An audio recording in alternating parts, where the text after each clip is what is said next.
କହିବାର ସୁଯୋଗ ମିଳିଥିବାରୁ ନିଜକୁ ଧନ୍ୟ ମନେ କରିହେଉଛି।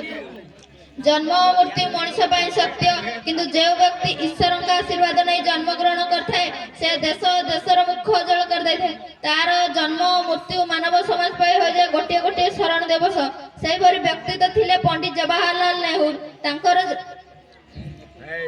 पंडित जवाहरलाल 1899 मसीहा नवेम्बर 14 तारिख अलाहाबाद आनंद भवन ठारे जन्म ग्रहण करथिले। तांको पितांक नाम थिला मोतीलाल नेहरू और तांको मातांक नाम थिला सर्वराणी देवी और तांको भौणींक नाम थिला विजय लक्ष्मी। 1909 मसीहा से बिलादरू आईन पास करी इंग्लैंड रे बैरिस्टर पढ़िथिले। 1922 मसीहा से भारत प्रत्यावर्तन कले।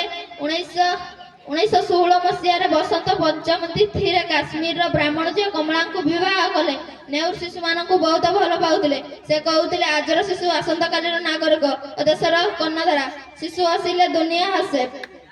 आम मान से एक कविता कहते बंचा चाहे मो शिशु गहणे मरवा चाहे मो आनंद भवने। थरे गोलाप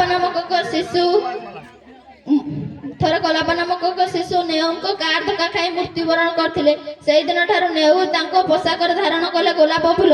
नेहरू शिशु मान बहुत भल पाउथिले तांको जन्म दिवस को शिशु दिवस रूपे पालन करा जाउछि।